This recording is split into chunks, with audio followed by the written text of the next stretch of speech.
you got to check out The Mentality Show.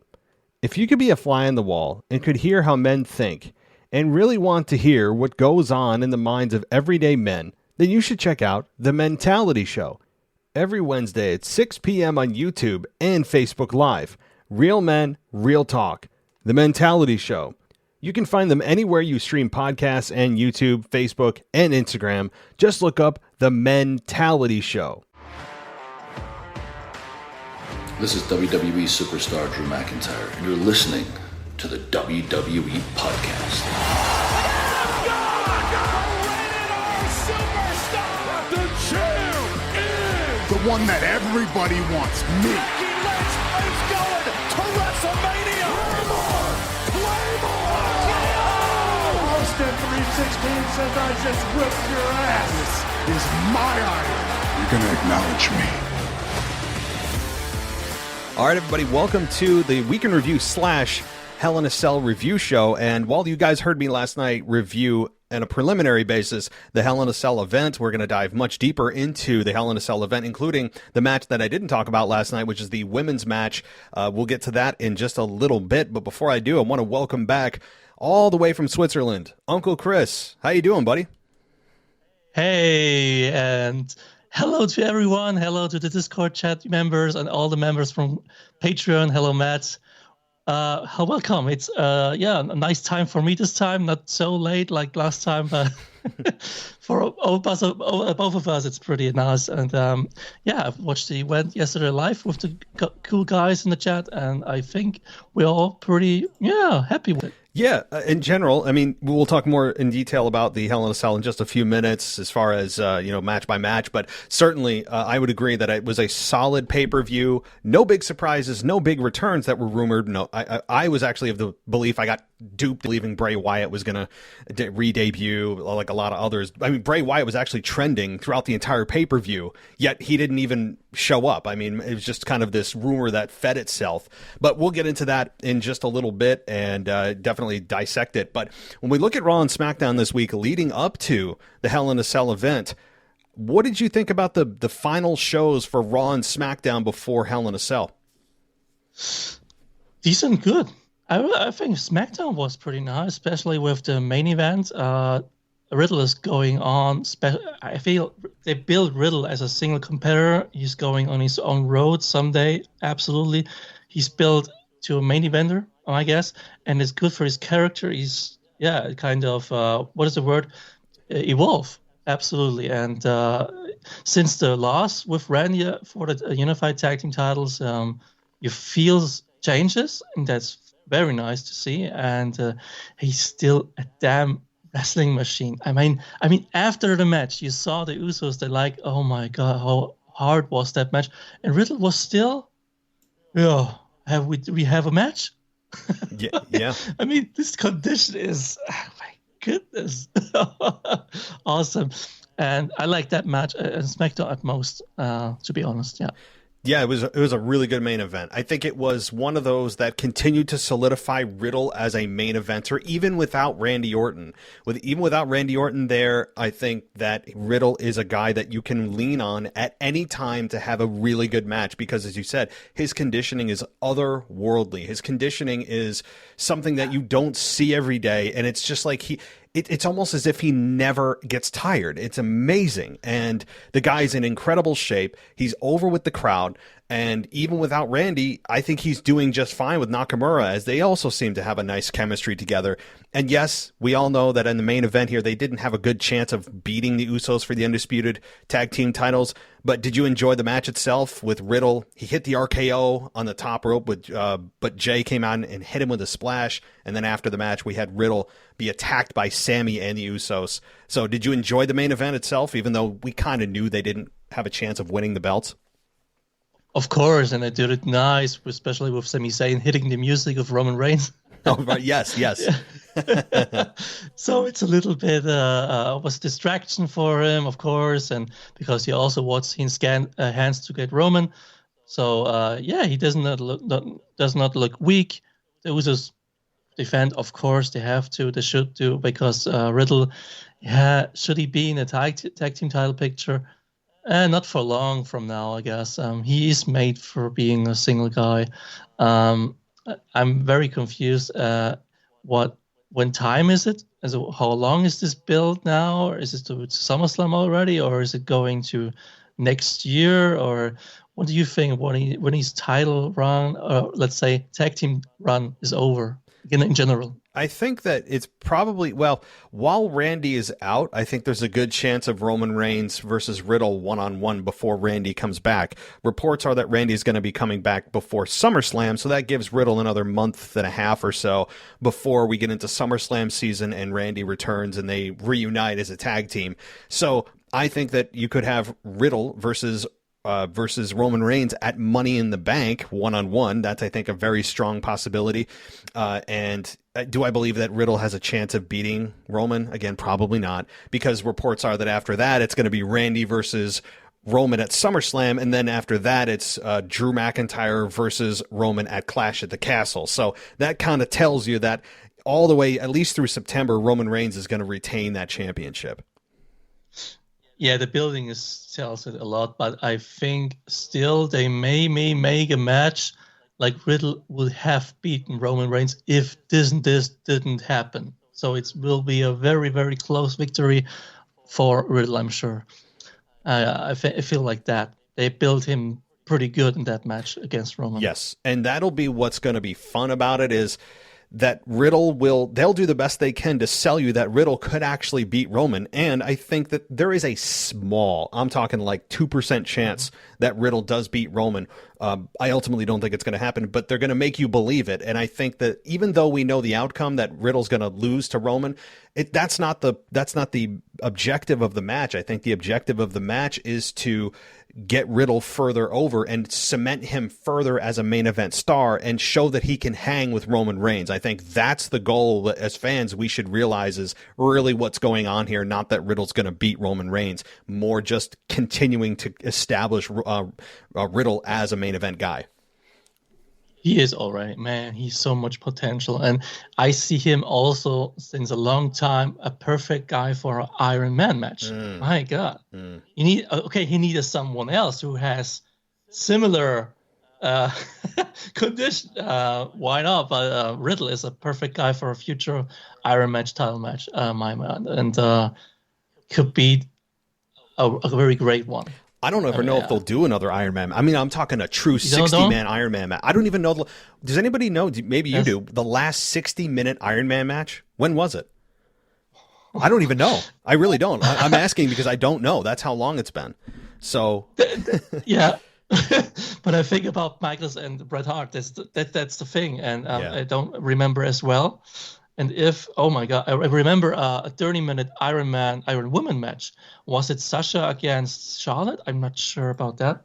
But it's pretty long time. But he's the guy for that. With that cardio, as we all know and all see. I mean, he can't go 60 minutes, of course. He can, I'm sure. Oh, damn. Yeah, he could. He could, and he probably would still wouldn't even be tired at the end of 60 minutes. I mean, he'd probably still be ready to go. He could probably do 2 hours. The guy's in a machine. But you're right. He's a perfect candidate for a 60-minute Iron Man match. I don't know if they'll ever do one again, just because I don't think they believe that the fans think that there'll be enough of an attention span, because everybody today doesn't have an attention span more than 4.5 seconds. So I think that, while I would agree, I don't know if WWE will do that. They might do a 30, but a true 60, which I would love. And I honestly don't know the last time it was done. My last thought is Undertaker, or rather Rock versus Triple H at Judgment Day 2000, when The Undertaker returned as the American Badass. I remember that one. And I think since then there might have been a Brock Lesnar or Kurt Angle one in the early mid-2000s that for some reason is ringing a bell with me, but it's been many years either way, and I don't know if they'll ever do it. But getting back to the current product here, I think that, well, let me ask you a question. Do you think that when Randy returns that they will... that Riddle and Randy will rejoin as RK Bro, and you'll also maybe see Riddle turn on Randy? Or do you think that that's going to wait until WrestleMania? I hope not. It's a heel turn for Orton. When if you come back, of course, they will reunite for a short time, and maybe then Maybe in some way Orton costs Riddle the victory. In some way, it's also a possibility, I guess. And he calls Randy then jealous or something like that, and could turn against Randy. That will be still nice because of his big push now and his emotions he's showing. He's showing deep emotions about Randy now. But they can also turn into something against him, like he's such a thing that he needs to get rid of to not lose again.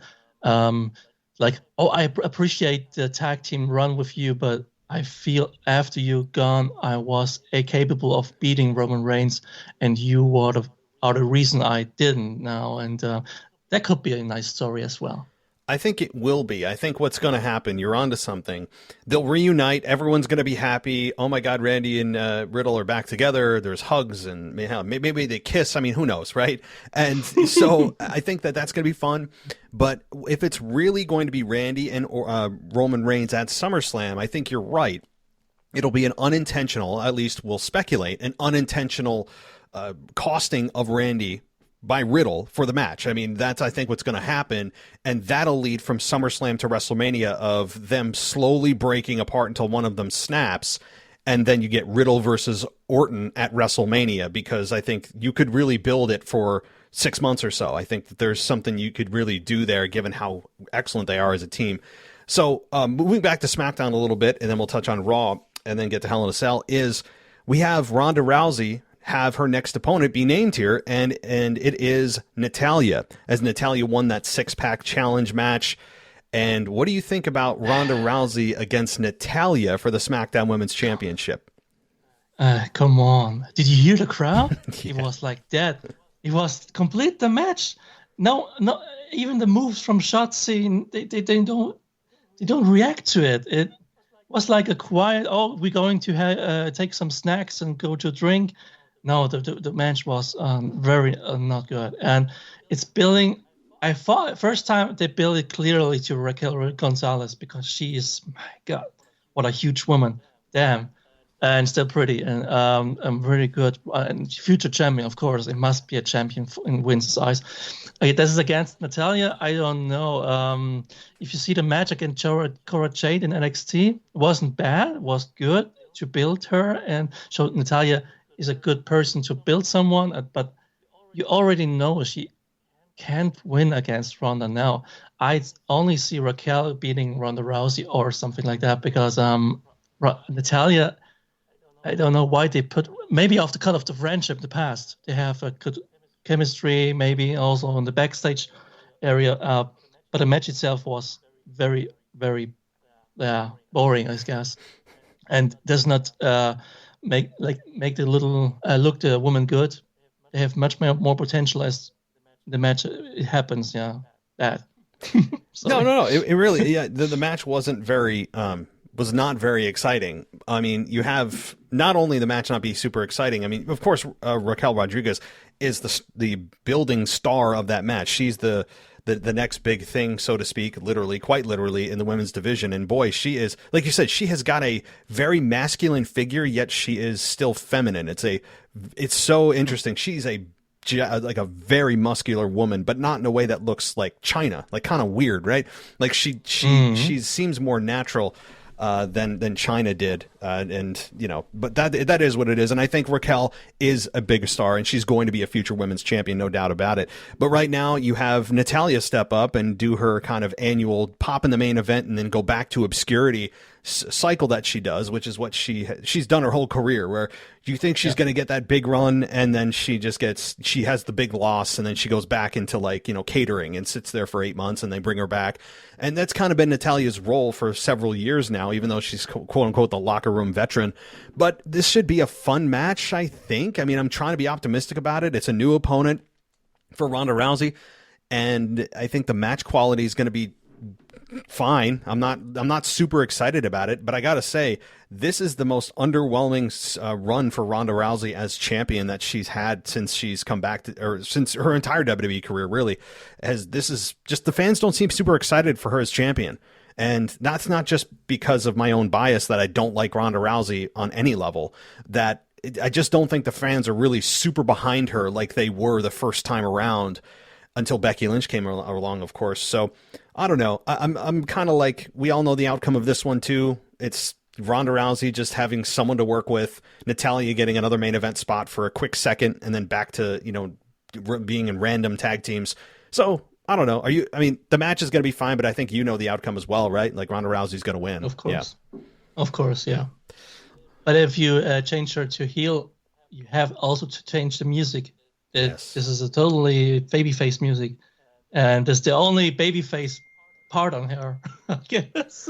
Right. It's the music. There is nothing babyface on her. Maybe the smile, but that's it. And we don't talk about her promos. Oh, that's fine. Okay, they're horrible.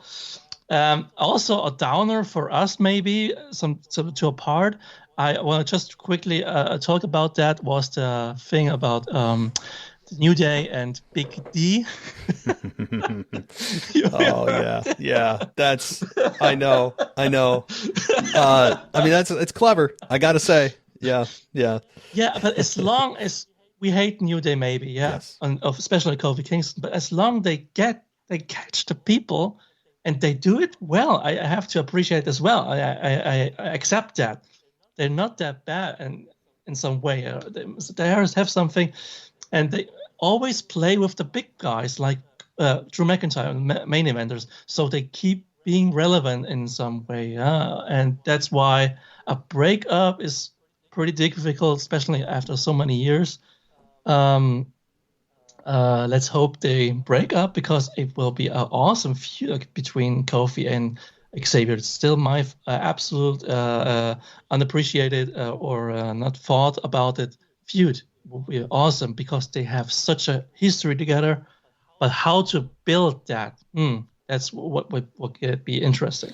Yeah, I don't care honestly how they do it. I just wanted to see it happen. I don't care if it's one of the worst creative. I don't care if they bring Katie Vick back to make them break up, right? Like I don't care what they do. A Shockmaster, bring him back. Whatever you need to do, as long as they are no longer together, that's the goal for me. And I don't think they're going to do it. I think that they're going to. Their legacy will be that they never broke up. I think that's what they want. They have a team that. Well, 99% of teams break up. They're one of the few that actually stuck together. It's the brotherhood. It's whatever. And the problem is, and I keep saying this, it's not just creative or Kofi or Xavier. A lot of the problem here is the fans. If the fans actually would stop cheering for this crap, I think WWE would listen. If they started getting booed, I can't remember another act that has gone so long doing the same thing every week, doing the same childish, just sophomoric act every single week, and the crowd continuing to eat it up. I don't understand it. And if the crowd started to turn, we could finally get this group disbanded. I think that's the problem, is they continue to get good ovations from the crowd. So as angry as I am at creative, and as much as I can't stand Kofi Kingston, the audience is as much or maybe most to blame for them staying together. Of course. So sure.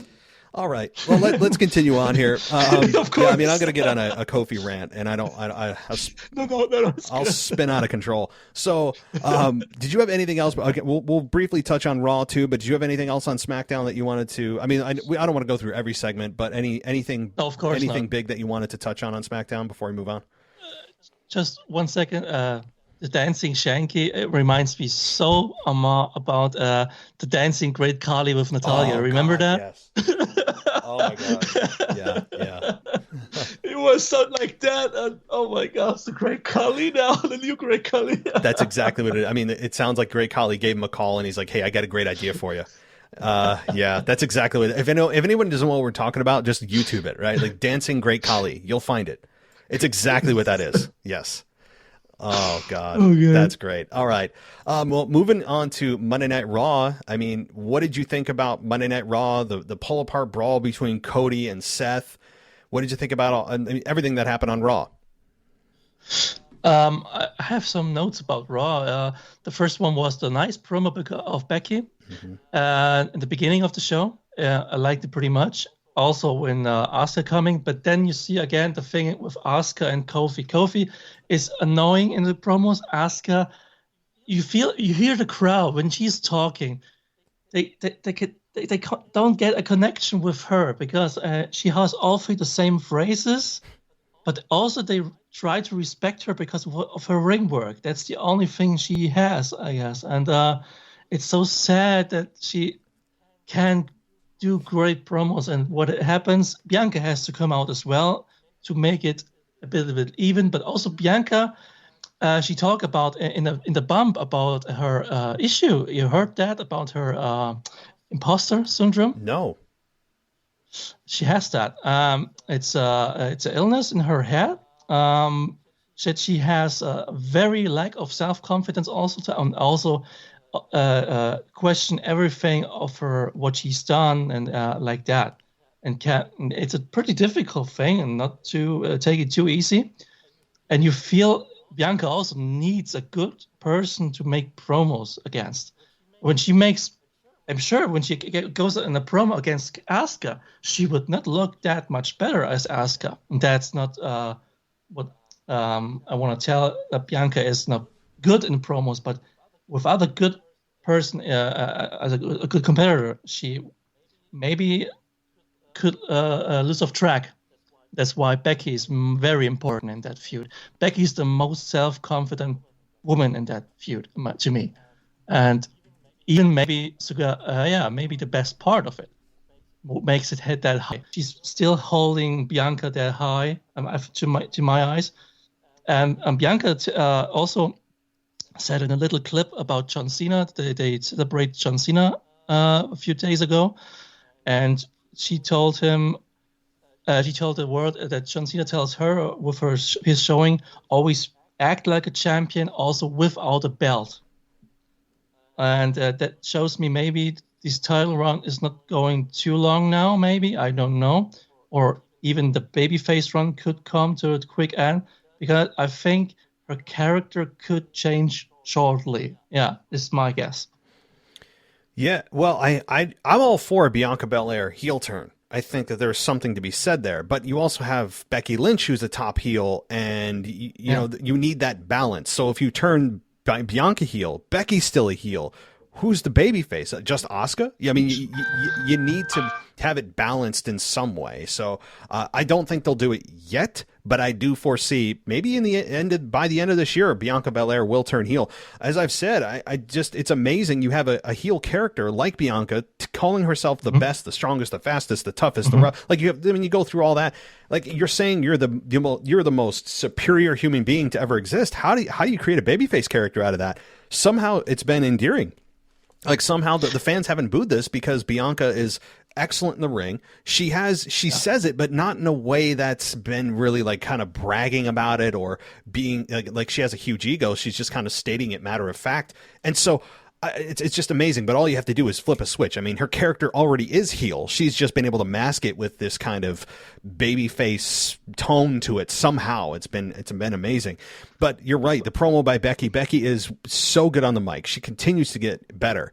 Her outfits are ridiculous. They're matching what Seth Rollins is doing. I mean, they're clearly mimicking each other. Even this past week on Raw, you had Becky slick her hair back, just like Seth Rollins does. Yeah. So she's starting to look exactly like Seth Rollins.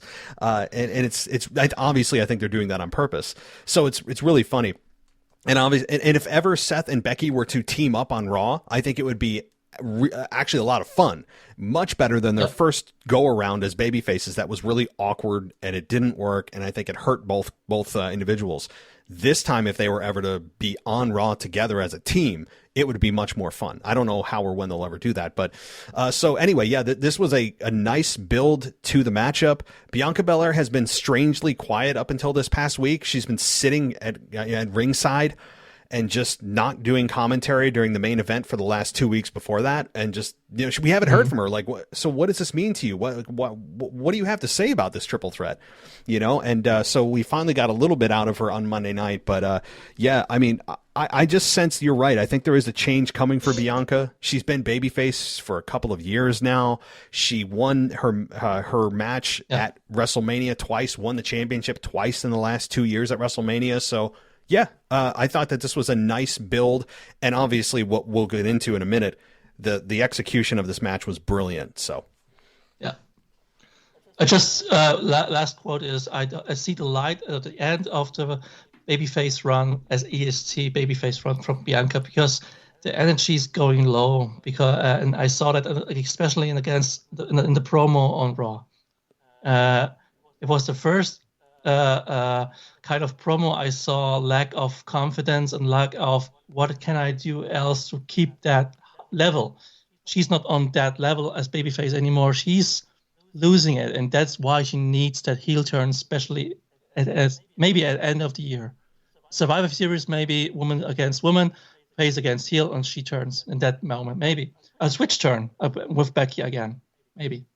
Yeah, I don't know. Yeah. I mean, I'm okay if Becky Lynch turns back. Maybe if they do a switch, like you said, just do a double turn. Not easy to do, but they could do it. Bianca's already a heel, but kind of covered. And Becky Lynch is somebody that I think the fans still don't want to hate. Like the fans still aren't booing her in a way. It's kind of like with Stone Cold Steve Austin's heel turn in 2001, 2002, when he turned heel and people are like, but I don't want to hate you. And Becky Lynch is still kind of getting that. She's getting boos, but not to the level I'm sure she'd want. And I think also what isn't helping her is not only is she easily a likable person, she's excellent in the ring, she's excellent on the mic, and fans, it's hard to boo that, but her music hasn't changed. Her music is extremely babyface. And why? Like if they were to change that, I think that would help. It wouldn't cure everything, but when you have that music, it's so fun to listen to. It's a great babyface entrance music. And so I don't know. I think that would help as well. But all right, well, let's move on here to a little bit more of what happened on Raw. Now we got. Let's see. I want to pick and choose here. With a 3-hour show, there's too much to talk about. But we got the contract signing for. I mean, I guess that was the main event, which was weird. The Bobby Lashley contract signing for the handicap match against Omas. I mean, did you have anything to say about that? I mean, Omas was put through a table. He was speared through the table to close the show. Any thoughts on that? Nice spot, but nothing new. No. Yeah, it's just your typical contract signing. Yeah. Yeah. Why don't they have the other matches contract signings? Is it not official? That's what I said. Know. Yeah. I agree with you. And they make the match. They advertise the match before they have the contract signing. Well, that doesn't make sense. Why would you have a match if someone doesn't sign the contract? Then the match that you just advertised, it's false advertising. So it doesn't.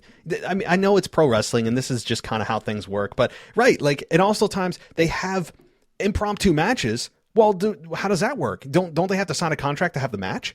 I mean, how does an impromptu match happen? Do they sign the contract after the match happened? Well, you can't do that. I mean, I'm thinking way too much into this, but it's just how pro wrestling is. But okay, well, what else happened on Raw that you are interested in? Did you have notes on? Do you want to talk about? Just a quote. It was the match Alexa Bliss versus Doudrop, a clear win for Alexa. Was cool. I like her entrance. It's cool. It's her with the Lily puppet. Of course, it's maybe up because of the. It gets sold a lot, I guess. But Corey Graves did say a quote what make me a little bit thinking.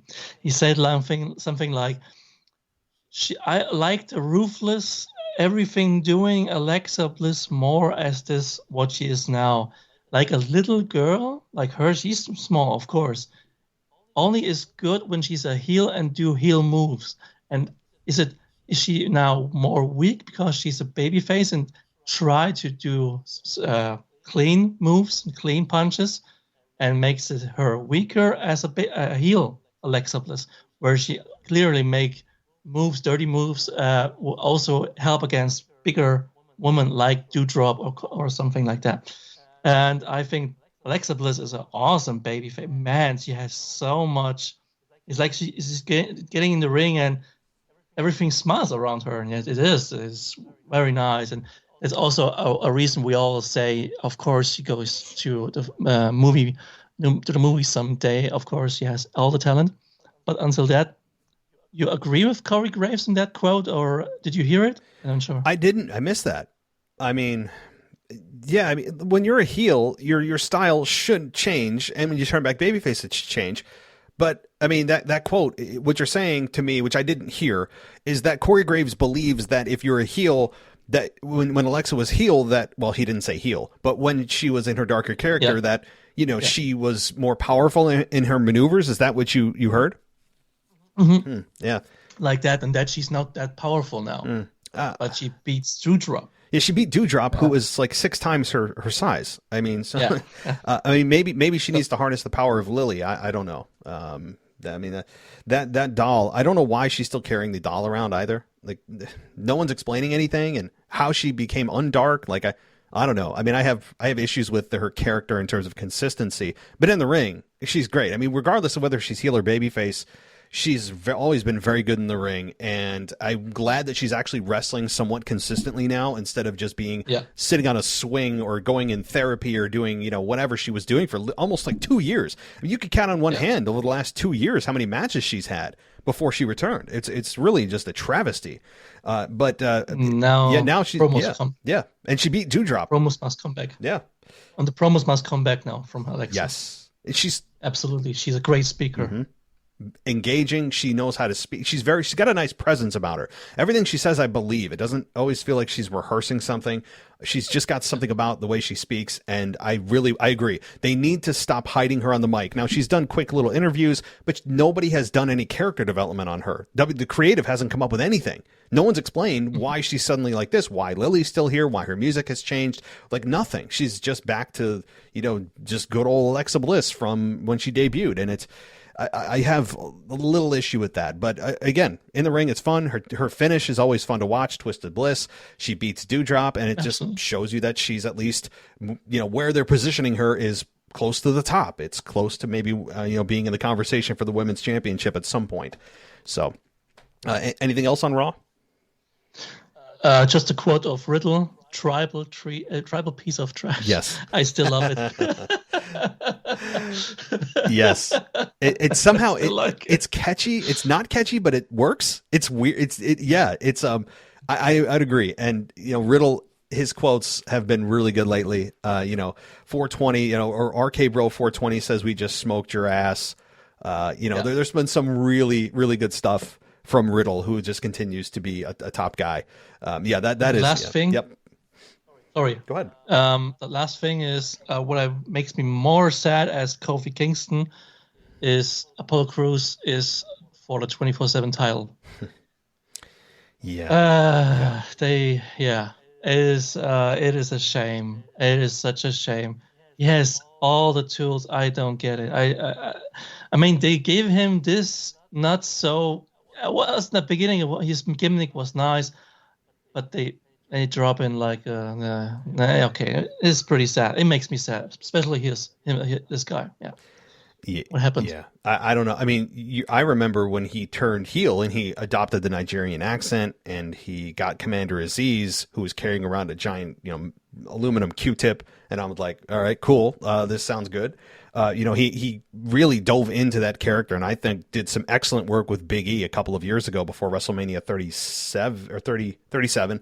And their Intercontinental Championship match, I thought was very good, and I was excited about where they were going with him. And then he just became irrelevant. I mean, ever since then, he's just been kind of floating around. He'll show up every once in a while, and now he's being relegated to the 24/7 title.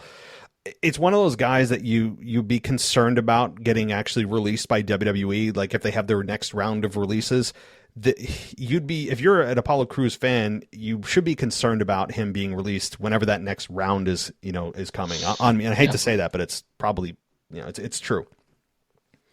So pretty sad. All right. Okay. Yeah. Well, are you ready for Hell in a Cell? I'm ready, man. Well, let's talk about the first match. I'll give you first dibs on it. The women's triple threat for the Raw Women's Championship. We had Bianca Belair and I got my notes here. Bianca Belair and Becky and Asuka. So take it away. What'd you think? Match of the night to me. They put so much awesome work in it. The moves are smooth. They are all in together. The match between Asuka and Bianca Belair in the Raw before was like a last general thing to make a better chemistry, I guess, more. And they killed it. Yeah, absolutely. And the crowd was behind it, and it was fired up, and it was much easier for the people matches after that. It was awesome. The ending was good. I always thought that Bianca must win that because she's, as I said, maybe her babyface run is nearly over in my eyes, a really good babyface run, but not her title run should be over now. And to make it more special when she loses the title again and make that heel move even better. Asuka especially is, man, she has so much overlook. She always knew what she has to do, and she's great. I mean, she's in a different culture, and I always admire her for how she good fits in against every kind of woman. I mean, she's also a kind of woman like Charlotte or something who always can make others look better, and she makes Bianca a lot better in that match. I mean, we know how tough Asuka can be, and the moves look legit. The kicks look awesome. But I still have also problems with that hip thing from Asuka, where she's hanging in the ropes and make her like a animal who is in a who's catched in something and can go out. And they'll also try to have all three people together also in the ring, not just only one outside and still a duel now. They try a little bit, good time to be all three together. And that's also very cool to see. It was the match of the night to me. I can't agree more. And this match was like it's close to a 5 out of 5 star. I won't give it a 5 out of 5. 5 out of 5, I think I mean, you'd have to have a perfect match, but hey, what the hell does my grading matter? I'd give it an A. I mean, an A. If it's an A plus would be 5 star, I'd give it an A. It was excellent. The crowd was into it. Just from start to finish, every woman felt like she had an opportunity at one point. It was a very well balanced match. Every woman felt like she actually had an opportunity. There were very few botches. And you're right that the hip attack by Asuka has a success rate of 1 out of 100. I mean, her hip attack is nothing more than just a way to have her sit there like a child. For some reason, I mean, how does she get caught in the ropes like that? Like, that's the one small thing about Asuka, as excellent as she is in the ring. For some reason, for her, every time she executes it, it's just a way to get the heel to take advantage. But yet, it's a move like she's just sitting in the middle rope. I mean, anybody could get out of that. I don't understand. And she sits there for like seconds at a time, just like waiting for her opponent to attack her. I'm like, you would instantly get up. I mean, that hip attack has a very low percentage of the success rate. But anyway, outside of that, of course, the manhandle slam that ended the match, but Bianca taking advantage is very telling to me. And I don't know if it was intentionally meant to be this way, but that finish right there is a heel finish, because normally this would be, the roles would be reversed, right? Like if, for example, we had Bianca Belair hit the KOD on Asuka, and then Asuka is about to get pinned, but Becky shoves Bianca out of the way and takes advantage of the work already done. That's a heel finish. But for Bianca to do it, where the manhandle slam was hit, and then Bianca shoves Becky out of the ring to take advantage, I mean, that's a heel finish, which I don't know if it was meant to be a sign of things to come, or if it was just one of those things of also protecting Becky Lynch, because her finish is the one that actually ended the match, yet Becky's or Bianca's the one that took advantage. So I don't know whether we should read too much into that. As you and I have talked about the potential of Bianca turning heel, you could use this as like a It's something to certainly note. Let's just put that on the back burner and go, okay, well, let's see if there's any more evidence that things are going to turn for Bianca. But the match itself, I mean, the crowd was heavily invested. Everybody hit their spots. They had enough time. There was some dramatic moments, some times where you were like, okay, this is the finish. And Bianca, I think winning was the right move. I don't think that Bianca should lose just yet, coming off of the WrestleMania victory. But I really have no complaints about this match. None. You're listening to the WWE Podcast. We'll be right back after this short break.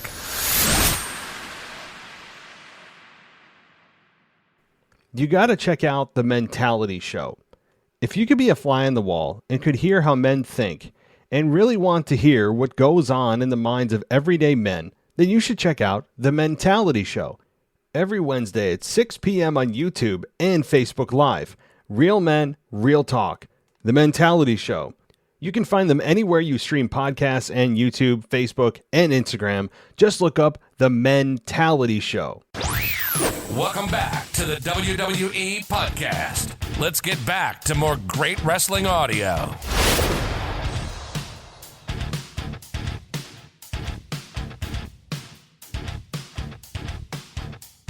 Absolutely, and especially because the finish of the match. This was an absolute heelish move, and it shows me that the Twitch turn can be possible because Bianca. The thing is, Becky now is like a coward. She's always, also in the commentary, she's always saying she just picks up the thing. They can destroy each other and do the easy way, but she was never that. And maybe that's first sign of I go for the hard way again and get my victory on hard things and do everything I can. And the easy way, EST, easy, is Bianca now. And it can be a change, but it can also mean nothing. We know WWE, you know. Yes. Like the brand split. Yes. But the other spot I forgot to mention, the double ankle lock. I've never seen that. The double ankle. Wow, that was nice. cool. Oscar, yeah. And how she catch them. I know. The kick from Bianca was also legit nice and not that easy to grab and yeah. It was, yeah. That was chemistry. If they told us they were going to have a rematch for this, I mean, I would be on board. I mean, give it to me. I mean, like I would love to see these women again. All three of them. If they were going to tell me on Raw we're having a Hell in a Cell rematch for the women's championship, I'd be like, okay, like, I mean, sounds good. Main event right there, and no problem here. But was it worthy for you as a Hell in a Cell itself? Yeah. I mean, you mean if this was the one match on the card that would sell the pay-per-view for me? Yeah. Yeah, is it like the second Hell in a Cell, the first one, and then the last one, of course, yeah. The women's match in Hell in a Cell. Yeah. If those were the only two matches, now again, I think a lot of people are just subscribed for that $9.99 a month, and WWE doesn't have to worry about necessarily selling these events as much as they used to, because I don't even know if you can still buy the events on your through cable. I don't know anymore. I don't think, but if anybody's doing it, it's certainly not a revenue stream that's significant for WWE, so they don't have to worry so much about that because they have so much other content that I think that other content sells the subscription to Peacock or the WWE Network than just the events. It's not as important as it used to be. So my thoughts was just two baby faces in a Hell in a Cell triple threat match maybe could not that easy to work with. I'm not sure. Yeah, but it's just a little thought. No, it's a good one. So, all right, let's move on to Bobby Lashley versus Omas and MVP in a handicap match. Again, Chris, what did you think about this? The right winner, the right ending, especially with the pinning on MVP, who is, as you mentioned in your little review, he's getting old, of course, but he still has something in him, and he wants to give it out, and I appreciate that a lot. And his rap was awesome in the promo before the match. Awesome. I mean, the work of these guys making promo videos for the matches from another planet. Yeah, it's right. And they make MVP very legit, very cool, and he's killing it in his rap. The match itself, of course, Omas looked not bad. He looked again pretty decent and good.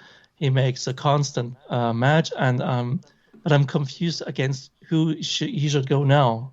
That's not that easy, I guess.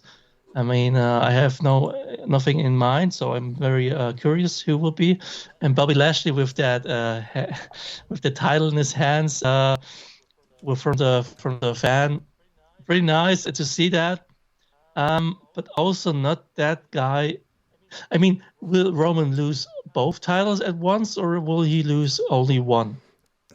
And I've been speculating on that. Like, there's an argument to be made for both, because he's holding two championship belts, but it was apparently quote unquote unified at WrestleMania. So, but does that mean it's considered one championship, even though there's two belts, or does he have to defend them separately?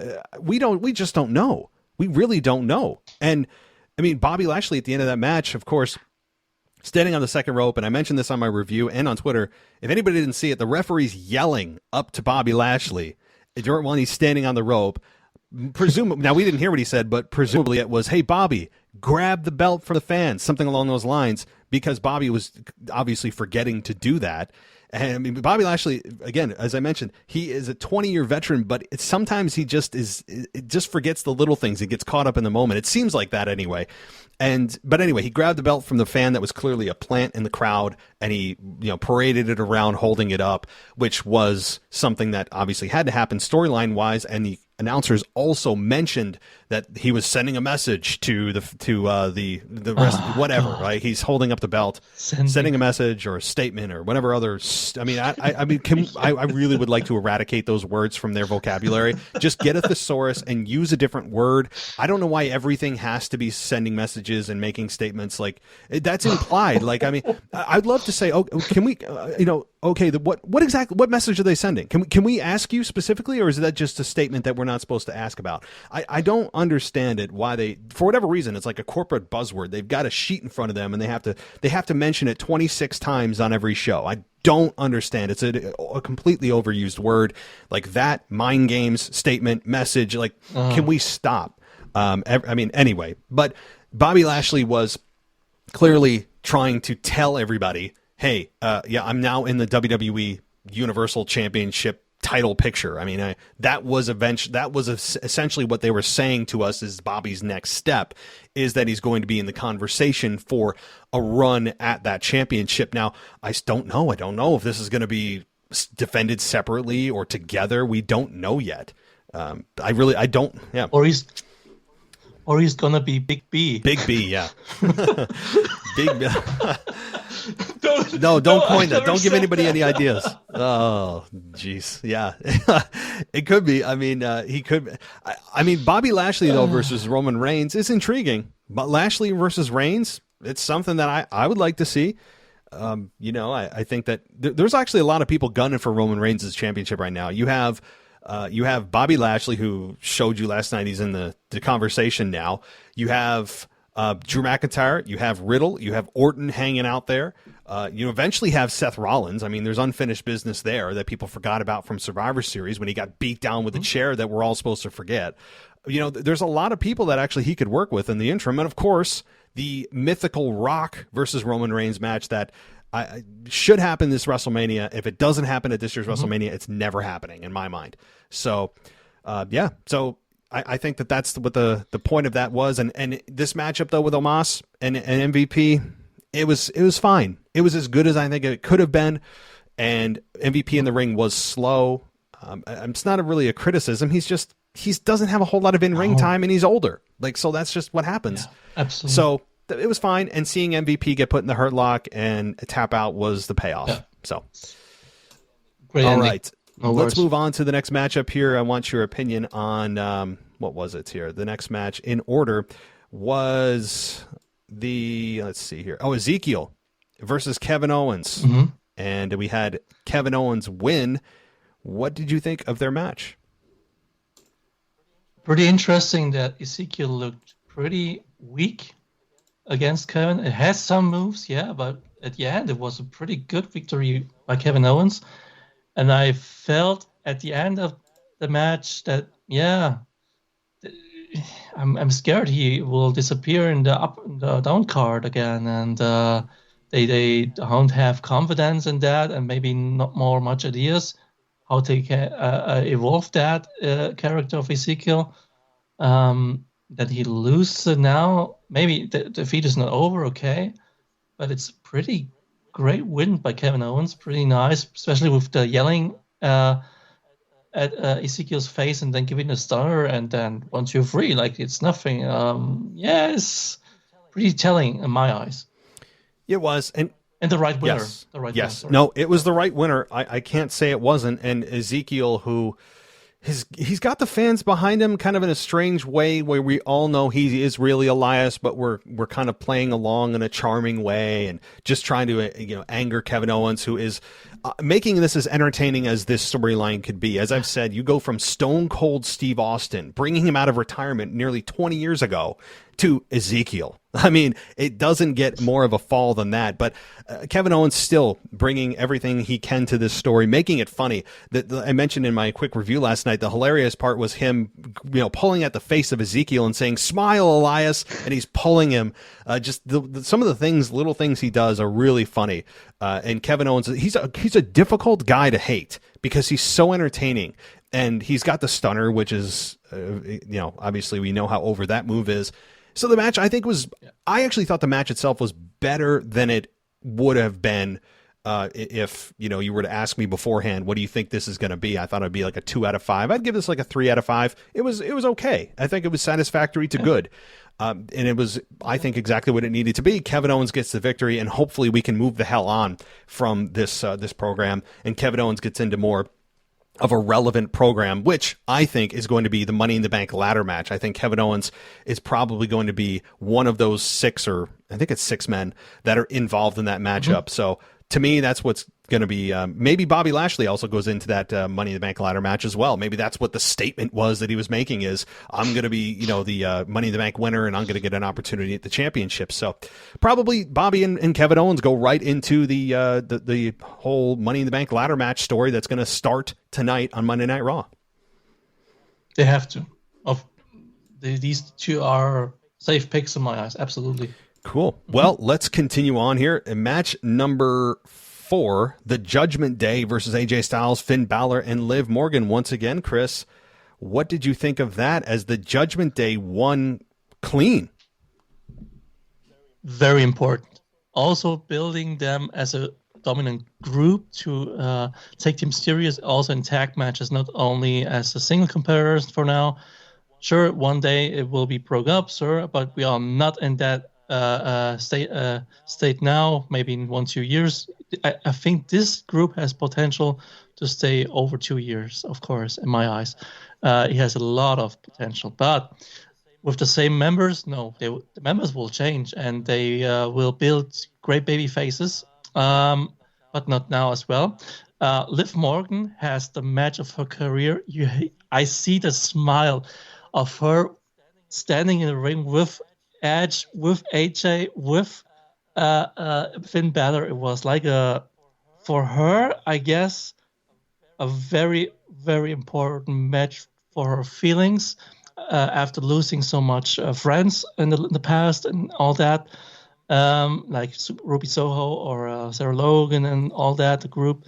And you felt, I don't know, it maybe just a little bit, but I felt like a newborn self-confidence of Liv Morgan. She has a great appearance in match. She was, I must say, it's just my opinion, the man of the match, the best worker in the match, especially with the talent what she has. Maybe a casual wrestling fan would not agree with me, I guess. But to me, really, from what she's underappreciated, but in that match, she's a shining star in my eyes, and really approve. And the winners were absolutely right, of course.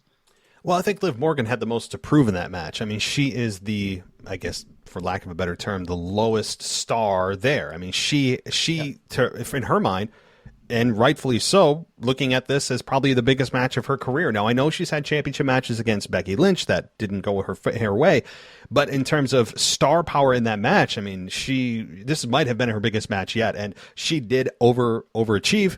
I think that she did make a case for herself to be in the women's championship picture. Do I think it's going to happen right away? No, she'll probably still be kind of in that mid-range and fighting with the Judgment Day. But I was surprised there was no new member. I made the prediction that it was going to be Finn Balor turning on his own team to join the Judgment Day, and that didn't happen. And I'm cool with that. I mean, I don't think Finn Balor necessarily needs to be in that group because he's already a star that's made. And, he's already established himself as a big star. But the case for him joining that group, if it was going to happen, is he has a demon character that would fit in perfectly with the Judgment Day. And he's a guy that has been losing constantly. And I think him being in that group would turn things around for him. And seeing a heel Finn Balor would be a lot of fun, too. So do I think it's going to happen? 50-50. I mean, I really don't know. And I don't know when that next member is going to join. It could happen tonight on Raw. I mean, who knows? But the match itself, I think, was very good, especially for Liv Morgan. Also the new attire from Rhea Ripley was nice. She changed up how she looked. And I think that was important for her character development, joining this group, that it's not just, your promos that change or your entrance that changes, it's your attire. Like, she's going through a transformation.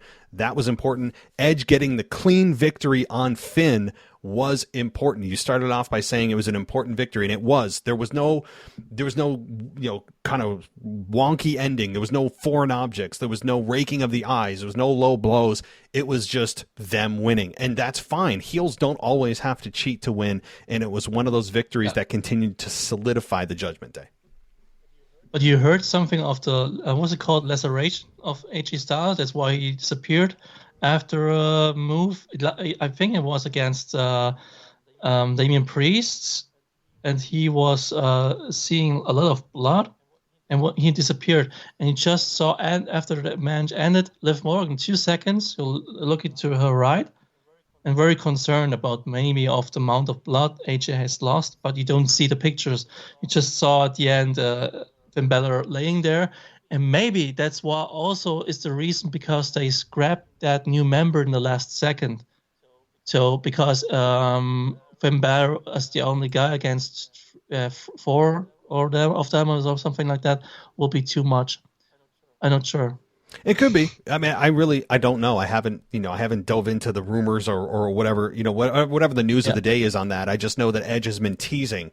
If you look at his Twitter account, he's been putting out pictures of like Paige and AJ and Finn, just knowing that he's screwing with the fans and just getting, but good. He should, and good for him, because the fans he's listening to what the fans are saying on this. He addressed the criticism of the lighting being too close to the Undertaker and saying that he changed too quickly. Like, he's addressing all the criticisms that the fans are talking about online, and I love that. And screwing with us by putting out pictures on Twitter. The man is a master of, I hate to say it, but mind games with the fans. I mean, he is. And, I think that Edge right now is doing some awesome work. He's clearly dedicated here. He's cut his hair to change how he appears. And they also had new ring gear too. Edge's new ring gear, kind of that dark coat. And it was a little bit Undertaker-esque, but I have no problem with it. So his eyes in the blue light. Damn. It's perfect. It's amazing. Yeah, his eyes in general are good, but when you add that lighting, it's so good. I love Edge in this in this role right now. It's so fun to watch. Okay, well, let's continue on here, and let's see, what is the next. And just a little thought about the group. What do you think about that? It maybe take 2 years or longer as this group and make new baby faces from the group. Maybe the new baby faces when they put a member out of the group and go against it and build new baby faces against us.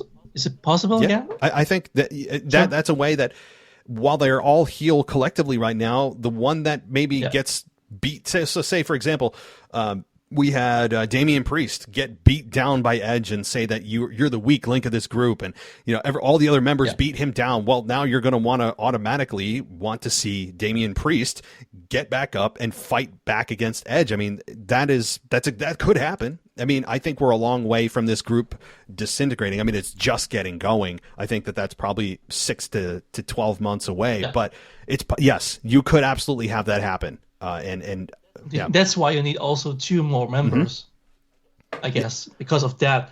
Because if he loses one man, then who is the other man who helps him? Always just one? No, he needs more of them. Maybe 2 or 2 more is good. I wouldn't go. Maybe one woman. Exactly. Maybe one more man, one more woman. I wouldn't go beyond 2 more. If they start adding too many people, it waters it down. So they got to be very selective and not just make it like the NWO, where everyone is everyone is part of the NWO, which was one of the best storylines of all time, but they just had too many people join. So I just think that, I mean, 1, 2 more would be the most, and then cap it there. And then from there, of course, you can decide to at some point create a baby face out of it, somebody turn on somebody, but yes, this is a storyline that I'm really enjoying with Edge. I think that he has adapted very nicely to this dark character. So, all right. Yeah. I mean, at the end, it will be Edge himself. It could be. I think it will be babyface. I think before Edge really calls it a career, before he truly decides he's done, he will turn back babyface. Yes. Yep. Yeah. No doubt. All right. Cool. Well, Captain Corbin and Madcap Moss, no holds barred. What did you think of this with Madcap Moss getting the victory? Madcap kind of don't connect with me. Maybe he has 2 or 3 letters. He needs to build something more, I guess. But Corbin is a great player to go with. He puts Corbin out now, normally also for a few weeks. Maybe he goes also deserved vacation. Maybe Corbin has a decent, good heel role. I can't imagine him as a babyface now anymore because he's too arrogant about that.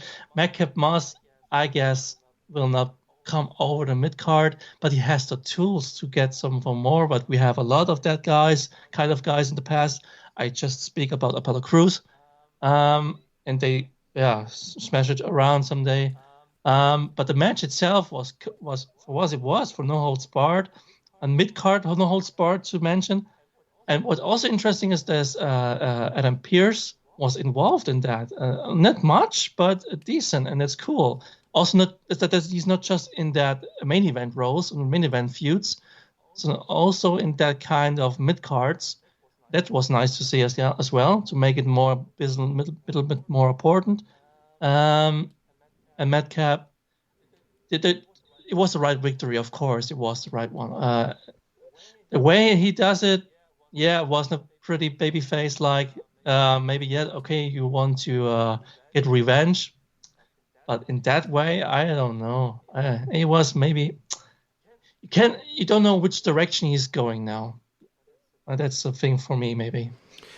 Yeah, I don't know what they're doing. I mean, they clearly heard the criticism of Madcap Moss's attire, wearing the suspenders and just telling jokes, and I understood some of it. I actually didn't hate the suspenders and things as much as other people. I didn't love it, but I wasn't loathing it. But I understand why they got rid of it to transition him to a more serious character, and that's fine. But they also, again, if anybody heard my review show last night, they turned him into Wrestler X. Like his attire is extremely generic right now, which attire isn't everything, but I want to know who and what Madcap Moss is right now. And right now he showed a violent side of himself.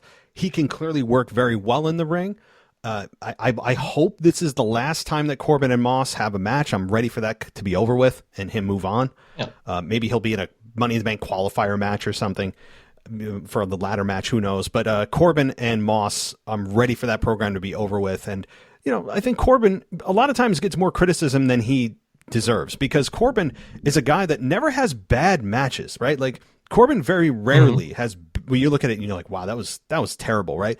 I mean, his character has evolved from the lone wolf to he was at one point like an authority figure on Raw, and then he transitioned to just Baron Corbin, and then he was poor Corbin to happy Corbin. He's gone through an evolution, and I think that throughout that evolution, he hasn't had really just some terrible matches.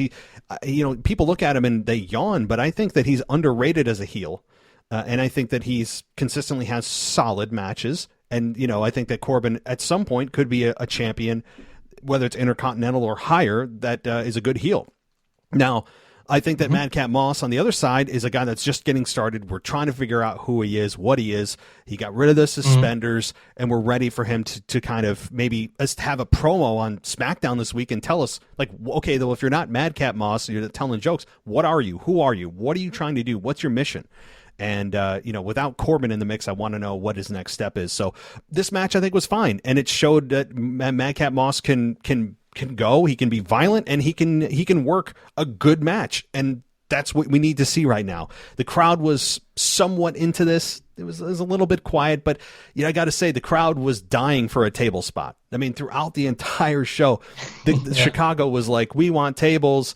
And we got it. Of course, we got the table spot in the main event that people were chanting something funny that we'll get to. But, this was fine. The steel step spot, the fall away slam on the steps was brutal. I mean, it was a good match. It was a good match that just established Madcap Moss. So, do you see him as a candidate for the Money in the Bank? A qualifier, at least. At least the qualifying match, qualifier. yeah.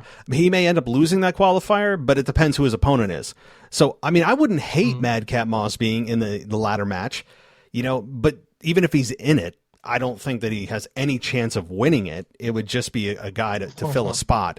But, I mean, at the bare minimum, at least a qualifier match, yeah. But it will help him standing in the ring with kind of Kevin Owens, as we said, or Bobby Lashley. Exactly. It will help him. Yep. Yeah. That's the whole idea for him right now. So, all right. Well, the next match before the main event was Theory versus Mustafa Ali for the United States Championship. Chris, what'd you think? I remember John Cena loses the United States title against Carlito as well, but John Cena at that time was also a babyface, right? So it was just a little thought for me. Is he really losing now against Mustafa? Then I see, Chicago. Oh, they really don't like. Maybe most time they want to make the people angry. So Mustafa, of course, lose the match. But it was a good match. They don't have that much time. I'm sure they can make. I guess they can make a 5-star match. I guess. Wow, they have a chemistry. I see that they work together in NXT a lot. You see that in many sentences. And Mustafa Ali as a babyface is pretty interesting. It's not that bad what I thought it is. Maybe he's growing in his role, but I'm also scared of his standpoint in the next few months. Fury, like I said, we have heard about the rumors. Vince McMahon sees him as the next John Cena, and he goes the same path now with the United States title. But is it just really similar or really thought, or is it meaning something, or is it just a random title run now for Fury, and he keeps being heel? But because I see him making selfies with the heels also.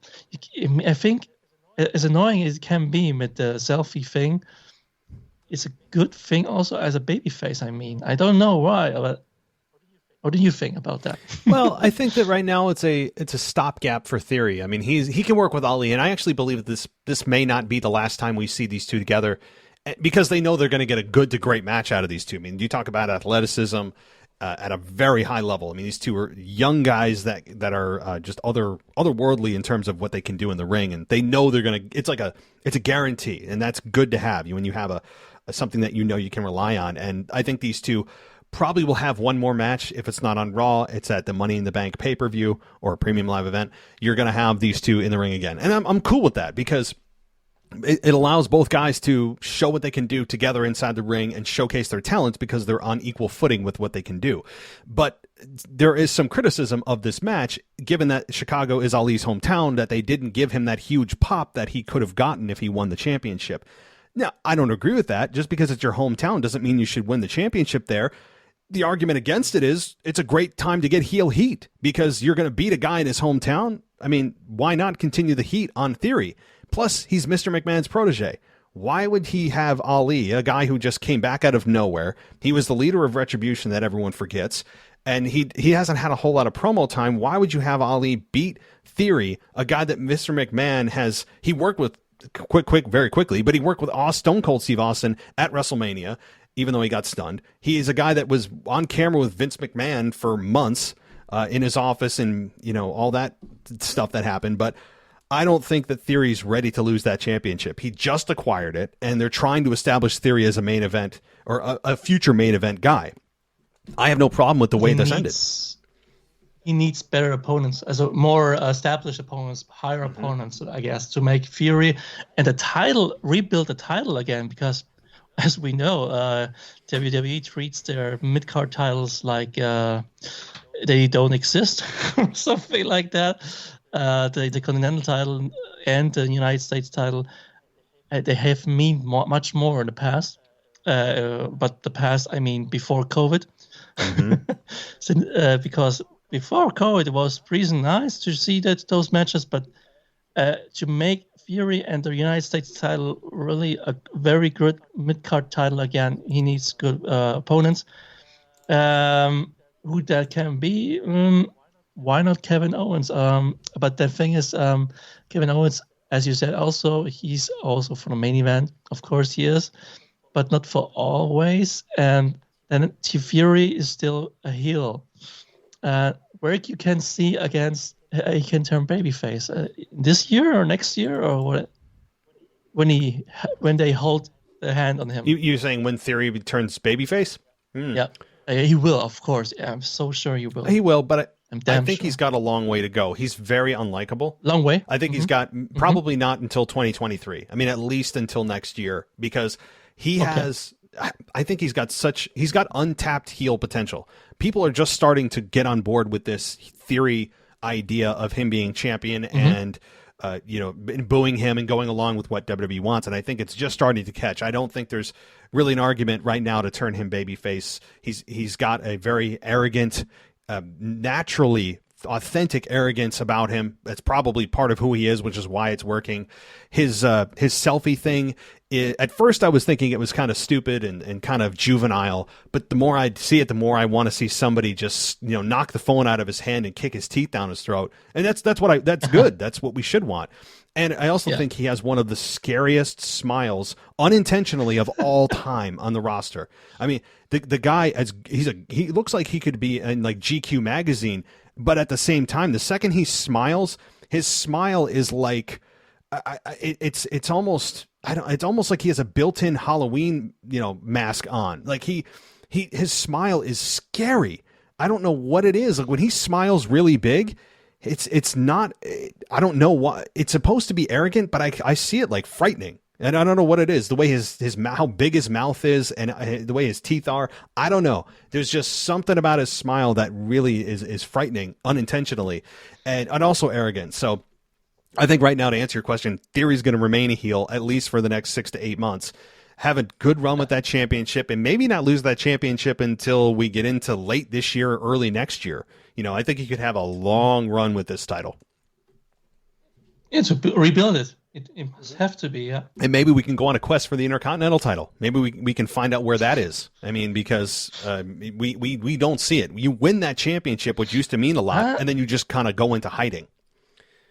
Gunther will win it, and Gunther will do something with it, I guess. Gunther will beat Ricochet. I mean, I heard something like Monday, is today or tomorrow? Yeah. Today, yeah. Or was it SmackDown or is it on Raw? I don't care. They are everywhere. Yeah. But Ricochet will lose the title against Gunther. I'm sure. Yeah. And Gunther will do something great with it.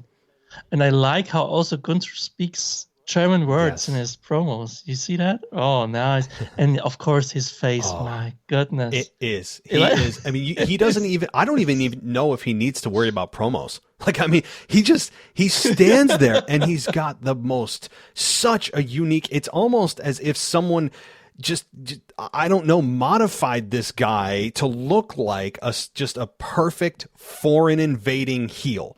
I mean, he has got the way that his face is, and I mean this very complimentary, the way his bone structure, his face, his facial expressions, everything about this dude. And he doesn't have a six pack. He's just kind of a thick, solid dude. He looks more real. Just everything about Gunther. I'm very high on, formerly known as Walter, Gunther. I'm very high on him, and I think that he is going to, whenever they clash for that Intercontinental Championship, whether it's Friday, whether it's at the next event, Gunther's going to take that Intercontinental Championship. There's no doubt about it, and he should. And he's in a good age. He's born 87, and I see now his first ring name was Big Daddy Walter. Was it really? Oh, no. Big was his first name. But then in WWE here in Germany, in West Side Extreme Wrestling, Progress Wrestling, he has a long run, yeah. Then he goes to NXT, and then he was Walter. Yep, and then just decided, oh, no, I'm Gunther. Which, whatever. I had no problem with the name Walter. I actually think that's fine. But there was nothing wrong with it. Nobody had any issue with yeah, exactly. It's his real name. So, all right. Yeah. Walter Hahn. What's his last name? Hahn, like chicken, isn't it? Chicken in American, yeah. Hahn. Okay. Turkey, yeah. Oh, gosh. All right. Main event time. Cody Rhodes, Seth Rollins, Hell in a Cell. Cody Rhodes, as we all knew, and I'm sure you heard beforehand, was injured, and it was a legitimate injury. This is not part of the storyline at all, and it's not. He had the WWE is telling us he partially tore his pec during the brawl with Seth on Raw. I don't know if that's true or not, but either way, during the workout that he had prior to the event, he was lifting weights. He tore the pec completely off of his bone, which led to internal bleeding, which is all the bruising and things that we saw. He took off his jacket after his entrance, and the crowd, as Corey Graves said, kind of went silent and were like, oh, wow, crap. That's got to be painful. And, regardless of the injury, I think Cody Rhodes and Seth put on a hell of a match considering the injury, and really brought the crowd back in to brought it back into the main event. And so before I continue more with my analysis, how did you feel about the main event? Cody Rhodes wins again, but let me hear your thoughts. First of all, the thing is, it was a similar injury from Triple H within his hopefully forgotten tag team match with Shawn Michaels against the Brothers of Destruction in Saudi Arabia. Has the same injury, but the difference here is they have the time to prepare Cody for it. I'm sure he had got painkillers and all that. What Triple H has no chance in the live match, so there's no way to fix him or give him something so he can still continue the match. And it must be very painful and without any painkillers or something like that. So I'm sure Cody was prepared. He was also they told him surely about the risks. I'm sure about that. I hope it get much more worse through that match. Let's hope for the best. I also saw a lot of concern in some ways in Seth Rollins' eyes in some moves, but also there was no better man from the chemistry point as Seth Rollins to work such a match. And it says again, you said it's the third loss, and that's horrible for him. I will have no problem if Cody loses after some really heelish move. Why not? And then you can build Rollins now again, who's still here. But Cody, I'm sure, will not be here anymore in a few months. And Cody did not need that victory clean. Of course not. So I have no idea why they destroy kind of a bit of that Seth Rollins we know. It shows again what awesome worker Seth Rollins is with his in-ring psychology and all of that to make even a hurt, injured opponent looking that nice and that good. It's phenomenal, especially also with Cody. Cody has also, I guess he really know what he's doing. I don't know, I'm sure he knows it. Absolutely, he was clear about everything risk, and that was why the match is going so good, because there was no at the end, no scary moves. Oh, will he be hurt too much or something like that? They know exactly what they're doing, what they can't maybe do. And you see the camera above on the cell, and in that moment I was sure, okay, they will not go over the cell because of that cam, and of course not because of the injury of Cody. It was in my case maybe, I don't know. I don't know point in winning Cody Rhodes, giving the victory, especially now he's gone now for a few months. And Rollins is there now. Where's his journey going now? We said the Money in the Bank maybe, but you cannot take him too serious anymore now. He needs badly a big victory. Oh my God, not just one, maybe or two, or also three. It's very sad about this talent he has, and it's not the right decision. I know what they're trying to do with Cody, and they're trying to give him that win, but the fact that Cody Rhodes won all three is really something that I don't agree with. At least they could have given Seth that victory at WrestleMania Backlash, and then Cody wins the blow off. I mean, that would be bad enough. But to have Seth lose 3 times in a row, and the third one be to a guy that has one arm, is That's the problem I have with this. And the whole story they're trying to tell us is like, oh, the courage of Cody, the strength of Cody, the toughness of Cody to go into this match, which, okay, that's a very tough thing to do given the extent of this injury. Now, I don't know what tearing a pec feels like. I can't speak to that, but it certainly should limit your ability in the ring, and it's got to be very painful. But to me, beyond the real part of this, the storyline part of this, is what bothers me with Seth losing again. And where do they go with this Seth Rollins character that many of us wanted to be the champion at WrestleMania? If he was able to get a championship match, of course, we all knew Brock Lesnar hoarded that spot, and it was Roman and Brock, and they took both championships, and so nobody got an opportunity outside of those two. But with Seth Rollins, a guy that we all believe could and should be a world champion right now, is continually losing. And he also, on top of that, is a guy that felt like he was ready to be champion, and they just keep giving him big loss after big loss after big loss. And I understand he's a guy that's already a Hall of Famer. If he retired today, he's in the Hall of Fame. He's a guy that is going to always put on a great match. He's a guy that can cut an excellent promo. He knows who he is now. He doesn't have to worry about if he's the guy that's going to burn it down or if he's a messiah, or like, he's kind of a hybrid of all those things, and he's got it down. His outfits are absolutely obnoxiously ridiculous, and he knows that. And his dancing and his music, he's got it down.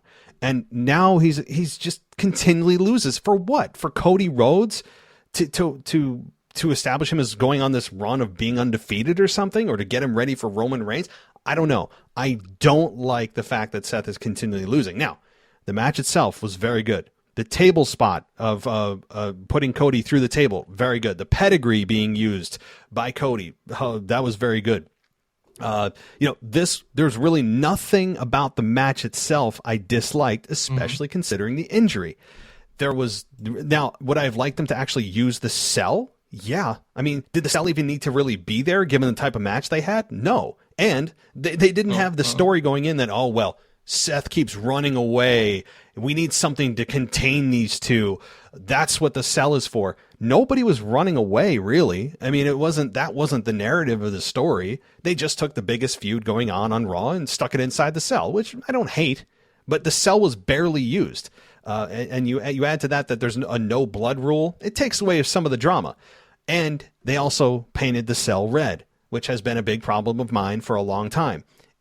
When you paint the cell red, to me, I understand why they're doing it. It's supposed to symbolize hell, or it's supposed to symbolize blood. But to me, you're making it like a toy. Instead of just keeping it naturally that silver mesh color, which makes it feel more authentic, they have to gimmick it and make it red. I don't like that. But I don't know. The match itself was very good. I just don't like the big continual losses for Seth Rollins. And now, especially what's happening now. Cody Rhodes will be gone, maybe 6 months. We have to maybe take on 9 months. I heard rumors about 9 months. And Rollins is still there. And this character, as we said, he's still maybe in a conflict with himself. Will he evolve again now? He has to, because you don't believe in this old character, what he said, so he has to rebuild himself a little bit more in the next few weeks, and I'm sure he can do that, but not if he still gets losses. It will be immediately destroyed again. So he need a mid-card title will help him. I'm sure about that, but not just against anyone. I see him in a good feud in the future. Maybe not this year, but also against a guy with Walter. Yeah, we have that. And with Walter wins that Intercontinental title, why not go against Seth Rollins for the Intercontinental title again at WrestleMania next year? These two could be also very nice, and Seth Rollins could be that babyface Cody Rhodes is now. He can take this place slowly. But a babyface turn for Rollins, I don't know if it's the right one, because I see also Roman Reigns turning. You hear the pop on SmackDown, where shortly the music pops on because of Sami Zayn. But you hear the pops about the music? this is not a heelish pop. My God, they are so behind Roman, man, and they know they have to think about the turn also for Roman Reigns in the future, especially that he's not there that much anymore. So I'm very, very curious who will get in these heel spots or who goes in that babyface spots. We know also Seth Rollins as a babyface is not that good as a heel, yes. But if he still continues to evolve, maybe he makes a place in this character who fills that babyface, and he will be the best babyface in his career. Example. Yeah. Look, I mean, the recovery time, what I'm concerned about, and then something that I'm not really hearing much about is, okay, Cody did go into this match. He showed how tough he is. And, I give him all the credit in the world. But did he extend his recovery time with additional damage being done by being in this match? You wonder if he kind of cut his nose off to spite his face, where okay, great, you were able to put on a great match. You showed how tough you are. People are, very admirable of that, and they appreciate that. And the main event still went on as planned. But did you now add weeks or months to your recovery if you did additional damage? Now, I'm not a doctor. If what they told us is true, and your pec tore completely off of your bone where it attaches, then I don't know how much more damage you could do if it's a full tear. That's as far as it goes. Like, you fully tear it. But again, I'm not a medical doctor. I don't know, but I do wonder if the him performing in this match and deciding to do so is now going to cost him additional recovery time. I don't know, and I haven't heard anything, but that is something that we wonder. Now, I do remember when John Cena had a full pec muscle tear in 2007, 2008, when he did that miraculous return to the Royal Rumble in New York City, where he came out and the crowd went nuts, and he wasn't supposed to be there because they said it was going to be like 6 to 8 months, and he came back in like 3 months or something crazy. So perhaps Cody is able to get the surgery. Like, if I were him, I would immediately, I'd be in the operating room, like, right now. Like, go get it repaired now. And then, you can start your return before hopefully coming back before WrestleMania season. And, so I don't know what his recovery time is, but John Cena is also superhuman. He's also not actually a human being. So perhaps we do get a shorter recovery time, depending on how well the surgery goes, depending on his, many other factors, including setbacks or anything else. So, I would say it's possible in 4 months, 5 months tops, maybe, that's what I'm sure WWE will give us an update tonight. And, I do wish that wish his speedy recovery and all that kind of thing. But I hope that he didn't add months to his recovery just by going into this match and performing. Survivor Series, when are they? October, Yep. right? Well, no, so it's October. What is October now? I don't even know. It might be the Saudi Arabia event. It might be the Crown Jewel, I think. Because there's Clash at the Castle in September, and I think the Saudi Arabia event of Crown Jewels October, and then Survivor Series is November. And you said also the Clash of the Castle will be Roman Reigns against Drew McIntyre, that is right? the tentative main event right now. Drew McIntyre has been over there promoting the hell out of the event.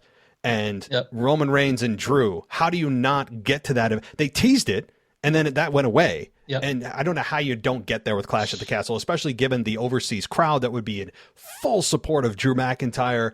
I think it would be a lot of fun to see. Right now, that is the tentative plan that I'm seeing on all, the Wrestling Observer, the Torch, all the sites that we all know, right? So that's what I'm seeing. Can you imagine Seth Rollins, as I said, rebuilt himself as an awesome guy he was after all his losses with a mid-card title? And I don't know if he rebuilt a mid-card title and himself again with that, or is not. What is it? What does Seth Rollins need except besides big victory, he needs to go on a tear. Like, we need to do the way to erase all of this bad juju that he's had over the last almost years now. He's had so many big WrestleMania losses. It's not even funny. And so, but the way to do that, the good thing is that Seth Rollins has the one thing in his corner is he's an amazing promo. He's outstanding in the ring. He knows who he is. He's established. He has a long lineage of success. That's the good thing. Like, Seth Rollins is already a made man. So the way that you repair it is that you rely on fans having short memories, which a lot of wrestling fans do, and you just have him have big victory after big victory, but also cut excellent promos and, just kind of just be Seth Rollins, except just win. I mean, it's really that easy. I don't care if it's, that he doesn't always have to have wins that are clean. He's a heel, so you can have those wins that are a little bit compromised, the low blow, foreign object, whatever. But wins. Go on a winning streak. Have Seth Rollins come out on Raw and look like he's down in the dumps. He's hit rock bottom, and then just turn nasty, turn vicious. Stop with the laughing. I don't need to hear his obnoxious laugh. I just have Seth turn a little darker. I've heard Seth joining Edge. I mean, I've heard rumors of that. I don't know if that would really be beneficial to Seth or not, but just turn darker, go deeper, go more vicious and vile, and do things that fans are, immediately forgetting about your losses, and then continue to win and beat baby faces. That's really, it's not really rocket science. That's how I would do it, Mm-hmm. Oh, but it's very much time for that. Oh, yes, it is. And he could be, if you say Judgment Day, I can imagine in the long term, of course, that he will replace Edge in that group. That's what I mean, because of the babyface turn again for Edge someday. Because we all have the same mind that Edge will end his career as a babyface, of course. And Edge could be replaced by Seth Rollins if he joins that group, because he can speak as well awesomely and can make that kind of, what's it called when you make a putsch in German? What is it? Putsch? Coup. Yes. A coup. Is it right? Yeah. He's that guy who can do that in a good group. Seth Rollins can that talk, but yes, without the laugh. And he has to put that aside if he joins Judgment Day, because I think this is not a laughing group as silly as it sounds. It's a heel group with more intense, more seriously. And not, I don't say Seth Rollins is a bad heel, but the heel he was after these 3 losses, he needs to evolve now. He needs to be new, and he can do that. So give him a chance and do whatever. But he needs wins, and he needs to evolve. Yeah, because he cannot say the same phrases now in the next weeks. Exactly. This is right now a chance to reinvent Seth. I'm not saying completely change who he is, but do this is the evolution point. This is your crossroads. This is where, no pun intended, this is where you need to decide, okay, now that Seth has lost 3 times in a row, it's going to send him into this like spiral of himself, and he needs to add something to his character. This is that time when they lose this many times. Seth needs to do something on Raw. I want to hear something from Seth and creative that gives me hope that after all these losses, it's going to be worth it, because they're going to start going in this direction with Seth. That's what I want from Monday Night Raw tonight, is something to show me, okay, they're not just going to continue to have him lose or just pretend that nothing happened and he's just out there laughing maniacally again and then, gets into another program that he's going to lose. I don't need, if Seth is the same guy tonight, I'll be very disappointed. They need to do something different. Do a sit-down interview backstage where he's just kind of like staring off into the abyss and he's not really there. Like, show me something that I can sink my teeth into. Give me a hook for his character. That's what I want to see. That's the goal tonight for Monday Night Raw. But in breaking news, I'm looking at the Twitter feed for WWE. Yeah. Elias said that, or rather Ezekiel said he wants to become tag team champions with Elias. So he said that, this is a quote from Twitter, Ezekiel, "We grew up watching WWE. It was my dream that one day we would be tag team champions. I really think that should happen somewhere down the line. I really hope so." So Ezekiel wants to be tag team champions with Elias. How the hell does that happen? Imagine he really appears. People would lose their minds. The twin brother never knows. The twin brother never. My God. A double is possible. I would be. My jaw would hit the ground. Like, it would be. I don't know what people would do.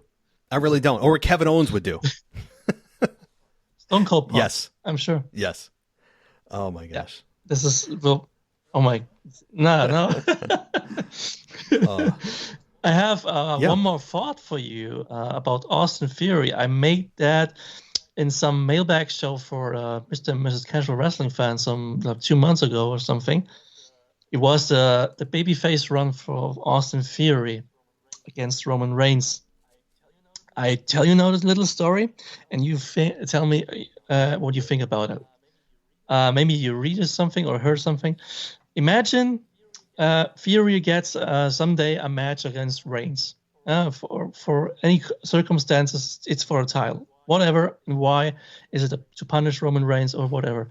And he came this close, but it's of course they are too overpowering her. The bloodline is too strong, and he has always this mobile in his hand, right? And he gets thinking in one moment, hey, I could call somebody who maybe can help me better as anyone in the world. And he's finding out this address of this little person in Saskatchewan, right? He's going there and he's visiting the farm, right? Where a famous person is there and work there and lives a cool life there. And we remember this guy has lost at WrestleMania, right? Against Reigns. So he was he's much anger inside maybe, but he lives with it. And then he asked in that farm, the people, have you ever see Brock Lesnar? And then the first time he mentioned that name, Brock Lesnar. Have you seen this Brock Lesnar? I need to speak with him or something. And he did search in many sequences, right? Over 2 weeks maybe. And then finally he found him. And it was in a moment where you just heard Brock Lesnar, his voice, what the hell do you want here? Who the hell are you? Right? And he F5s him 2 times on the floor and let him lay and go home kid at the end. Then he's not giving up. And the next week we saw him searching for Brock Lesnar again. But they told him he's on his bar where he's go every Friday or something like that.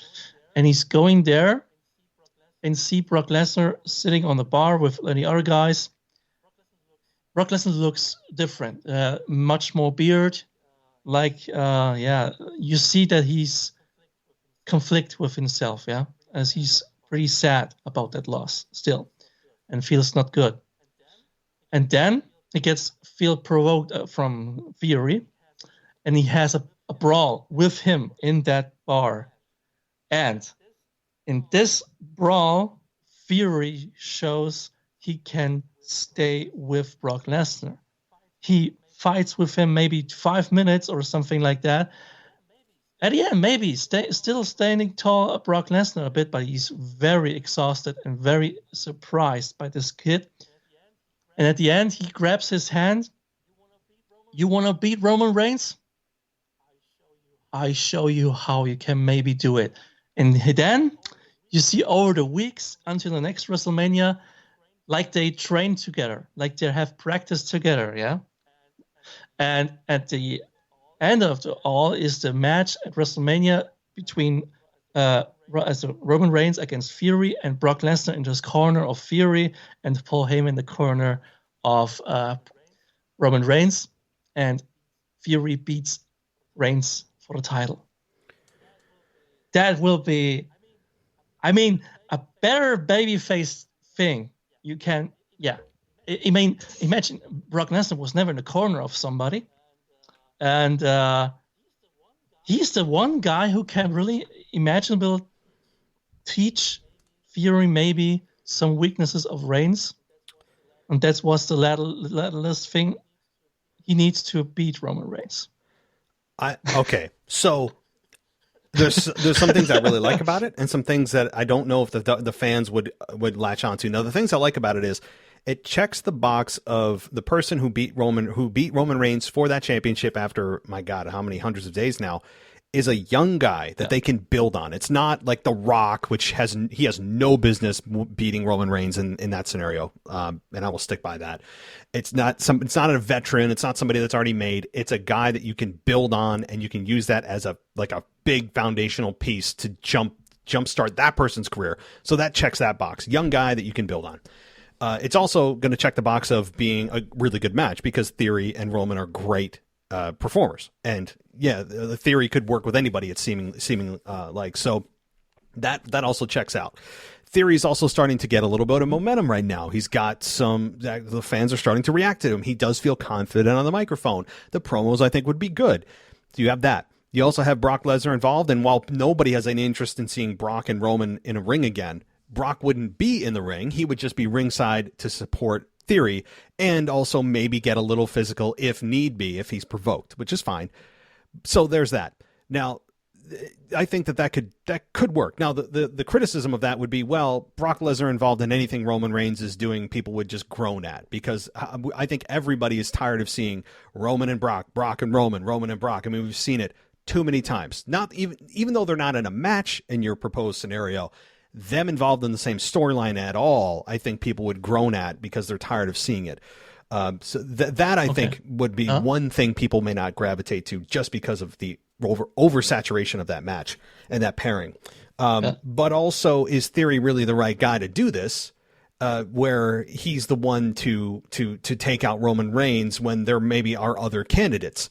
There's an argument to be made there, and I don't know if also people would really forget how arrogant Theory is, and you're able to turn him babyface. There's also no guarantee that people would say, "Yeah, that's kind of cool. Let's get behind Theory." And also, is Brock Lesnar really the right guy to give tips to Theory, given that Brock Lesnar lost like 2 or 3 times to Roman Reigns over the last year? Is he really the right guy? Shouldn't it be somebody that actually has beaten Roman Reigns? Now, Brock has beaten him, but not recently.